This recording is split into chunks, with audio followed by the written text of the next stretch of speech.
اسی میں سب بہن بھائیوں کو سلام. میں ایونجلسٹ ایلون آپ کی خدمت میں حاضر ایک نئے میسیج کے ساتھ.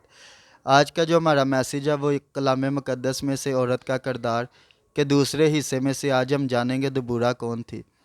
تو دبورہ ایک قاضی تھی اور اس نے 40 سال بنی اسرائیل پہ حکومت کی. دبورہ کے نام کا مطلب شہد کی مکھی ہے.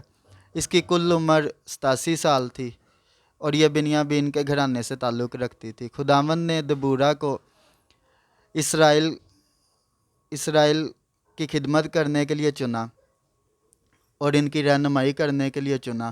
اور دبورہ ایک نبی تھی اور جیسے جدعون اور شمعون اسرائیل کے قاضی تھے اس طرح دبورہ بھی قاضی تھی. اور بنی اسرائیل کے لوگ اس کے پاس انصاف کے لیے آتے تھے. اپنا فیصلے جن کے درمیان یعنی کہ لڑائی جھگڑا ہو جاتا تھا تو بنی اسرائیل میں سے یہ لوگوں کے فیصلے کرتی تھی. جب ہم قضات کی کتاب اس کا 4 باب اور اس کی 5 آیت پڑھتے ہیں تو وہاں پہ لکھا ہوا ہے کہ یہ آدمیوں کا انصاف کرتی تھی. یعنی کہ دبورہ آدمیوں کو بتاتی تھی کہ انہیں کیا کرنا چاہیے کیونکہ خداوند نے اسے اس کام کے لیے چنا تھا، اسے مسح کیا تھا. تو جیسے باقی عورتوں کی طرح جو خداوند نے جن کو مسح کیا تھا اور اپنے کلام کے لیے چنا تھا، اس کو بھی ایسے انسان کا، مرد کا سامنا کرنا پڑا جس کے لیے خداوند کے کلام کو ایک عورت کے ذریعے قبول کرنا بہت مشکل تھا. اس کا نام برق تھا. تو جب دبورہ نے برق کو کہا کہ تم کنانیوں کے خلاف جو ان کا سپہ سالار ہے، اس کا سسرا نام تھا، اسے قتل کرو یا اسے مار دو، تو اس نے انکار کر دیا. تو پھر دبورہ نے اسے خبردار کیا اور اسے کہا کہ اب اسے مارنے کا، سسرا کو مارنے کا سہرا ایک عورت کے سر پہ ہوگا. تو بالکل ویسا ہی ہوا. یائل نام کی ایک عورت تھی. جب ہم قضات کی کتاب اس کا 4 باب اور اس کی 21 آیت پڑھتے ہیں تو وہاں پہ لکھا ہوا ہے جب سسرا سو رہا تھا تو یائل نے جا کے اسے مار دیا اور وہ بے ہوش ہو کے ادھر ہی مر گیا.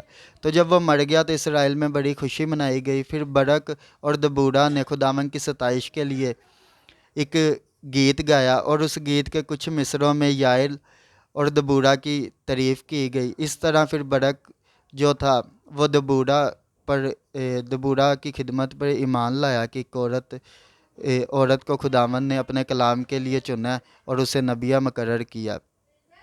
تو آج بھی اگر کوئی عورت ہے تو وہ خدا کے کلام کے مطابق اگر کوئی بھی آپ سے بات شیئر کر رہی ہے تو اگر خدا کے کلام کے مطابق ہے تو ہمیں اس پہ یقین کرنا چاہیے اور اسے ماننا چاہیے. اور میرا یہ مطلب نہیں ہے کہ ہم نے ہر عورت کی بات کو ماننا ہے، بلکہ ہر اس عورت کی بات کو ماننا ہے جو خداوند کی چنی ہوئی ہے اور خدا کے کلام کے مطابق بات کر رہی ہے. تو اگر تو خدا کے کلام کے مطابق بات ہے تو پھر ہمیں اسے ماننا بھی چاہیے اور اس پہ عمل بھی کرنا چاہیے.